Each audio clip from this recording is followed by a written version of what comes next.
اب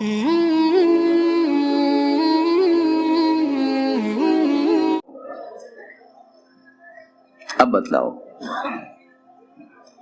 چھوٹا سا کاروبار لیے بیٹھا ہے، چھوٹا سا کارخانہ لیے بیٹھا ہے، چھوٹا سا نظام حکومت لیے بیٹھا ہے، اور یوں کہے کہ اس سنت کی کیا ضرورت ہے، تیری عقل کتنی ہے؟ ہاں، صحابہ یہ جواب دیتے تھے، صحابہ جانتے تھے اس چیز کو، وہ جواب دیتے تھے۔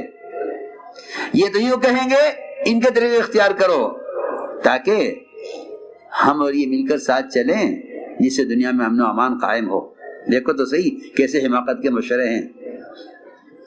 ہاں، ساتھ مل کر چلو تاکہ دنیا میں امن قائم ہو، کہ امن ساتھ مل کر چلنے سے قائم نہیں ہوگا، امن تو دین پر، دین کے احکام پر جمع ہونے سے قائم ہوگا۔ ہاں، یہ بات سمجھنی چاہیے کہ امن تو دین کے احکام قائم کرنے پر ہوگا۔ ان الذين آمنوا وعملوا الصالحات سيجعل لهم الرحمن ودا، کہ ہم ان کے درمیان میں بے غرض محبت پیدا کریں گے، اس شرط پر کہ ایمان اعمال صالحہ پر آویں۔ ہاں، اس سے مسلمان کو امن نہیں ملے گا کہ یہ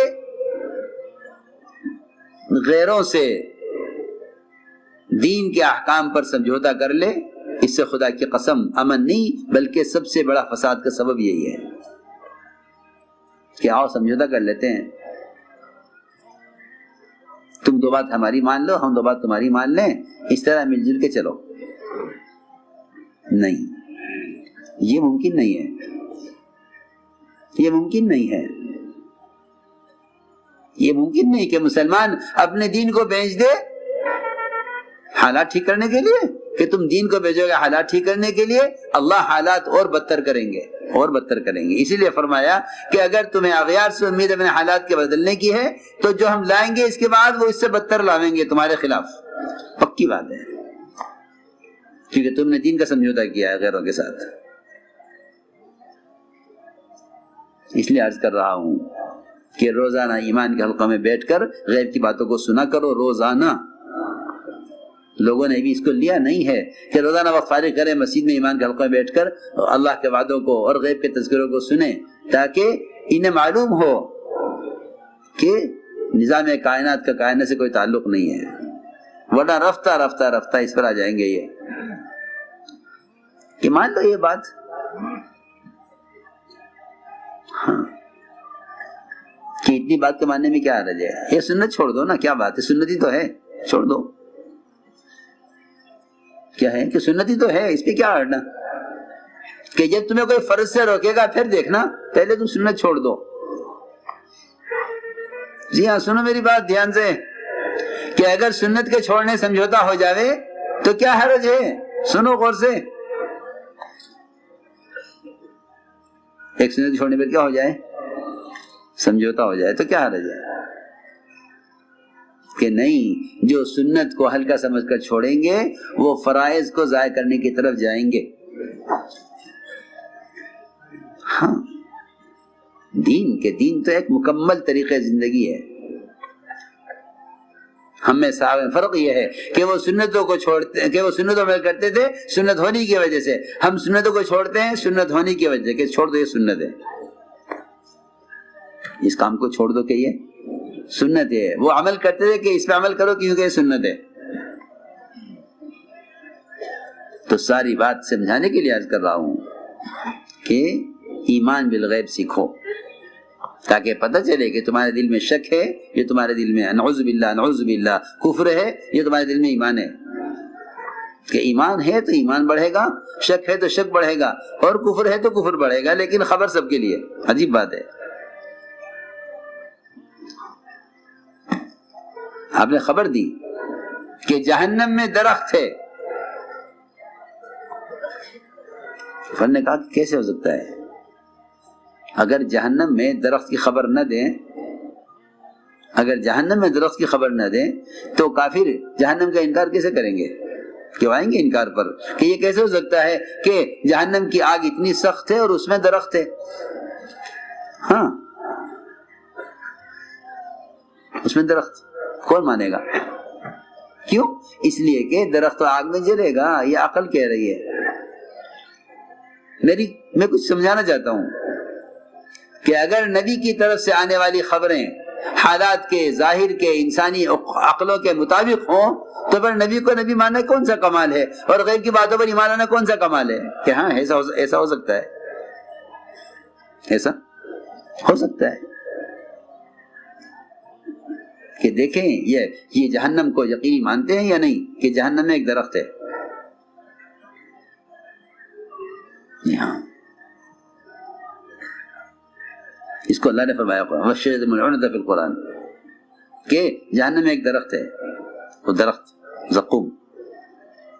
تو یہ زقوم کا اقرار کرتے ہیں یا جہنم کا انکار کرتے ہیں؟ یہ بات ہے کہ ہم درخت کو اور آگ کو جمع کر کے دکھائیں گے. خبر ہے، مانو. نہیں مانتے ہو تو کفر ہے، پکی بات ہے. تو اس کو میں نے عرض کیا تھا کہ غیب کی خبریں آپ دیں گے. تو جب آپ نے معراج کی خبر دی تو ابو بکر صدیق نے فرمایا بالکل بات سچ ہے، حق ہے، آپ جو فرما رہے ہیں سچ ہے. انہوں نے کہا کیسے ہو سکتا ہے؟ 1 مہینے کا سفر زمین کا، یہاں سے بیت المقدس، بیت اللہ سے، اور وہاں سے آسمانوں کا سفر، اور کہتا ہے رات کسی حصے میں ہو گیا. تو انکار کرنے والوں نے کہا کہ اچھا یہ بتائیے ہمارا ایک قافلہ گیا ہے تجارتی ملک شام کی طرف، وہ ملا آپ کو راستے میں؟ گئے ہوں گے تو بتائیں گے. حضور اکرم صلی اللہ علیہ وسلم نے سارے اونٹوں کی تعداد، ان کے رنگ، کس رنگ کے کتنے اونٹ ہیں، کس اونٹ پر کیا سامان ہے، سارے سامان کی تفصیل بتا دی. ہیلو سنو. ہاں، تو اب ان کے پاس کوئی جواب نہیں ہے سوائے اس کے کہ یہ تو جادوگر ہیں، ان کو چھوڑ دو. ہاں، ایمان کون لاوے؟ ہاں. تو میرے دوستو عزیزو، یہ تھی بات کہ ایمان بالغیب سیکھو تاکہ نبی کی بات کو یقین کے ساتھ تسلیم کرو. ایمان بالغیب سیکھو تاکہ نبی کی بات کو یقین کے ساتھ تسلیم کرو. ایک فرد کا ایمان ٹٹولا جاتا تھا، ایک فرد کا. یوں نہیں تقریر ہو گئی 2-4 ہزار لاکھ مجمع بیٹھ گیا، بات سن لی چلے گئے، نہیں، ایسے نہیں ہوتے تھے. ایک کا ایمان پرکھا جاتا تھا پکڑ کے.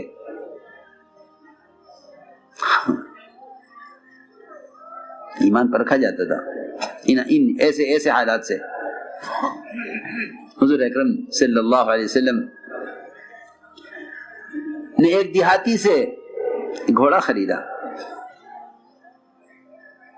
یہ سخت امتحان ہے ایمان کا، جاننے کے لیے کہ ہماری بات پر ہمارے صحابی کو کتنا یقین ہے، ہماری بات پر مومن کو کتنا یقین ہے. اس امتحان کے لیے ایک واقعہ پیش آیا. گھوڑا خریدا دیہاتی سے، کتنے کا کہ اتنے کا ہے. آپ نے فرمایا کہ ٹھیک ہے میں قیمت دیتا ہوں، آؤ میرے ساتھ. معاملہ ہو گیا، گھوڑا آپ نے خرید لیا، بات ہو گئی، زبان دے دی اس نے، چلے. آپ آگے بڑھے جلدی پیسہ دینے کے لیے. پیچھے لوگ ملے، گھوڑے والے سے کہا گھوڑا بیچو گے؟ اس نے گھوڑے والے نے یہ نہیں کہا کہ بک چکا ہے، اس کو قیمت زیادہ ملنے لگی تو بات کر لی دوسروں سے اور آواز دے کر کہ اے محمد صلی اللہ علیہ وسلم، آپ گھوڑا خریدیں گے ان کو بیچ دوں؟ فرمایا میں تو خرید چکا ہوں تم سے. اس نے کہا خدا کی قسم میں نے آپ کو نہیں بیچا، میری آپ کی ابھی کوئی بات نہیں ہوئی. کیونکہ اس کو قیمت زیادہ مل رہی تھی دوسروں سے. فرمایا میں تو لے چکا ہوں. اس نے کہا نہیں میں نے آپ کو نہیں بیچا. وہاں میں کہا میں لے چکا ہوں. اس نے کہا میں نے آپ کو نہیں بیچا.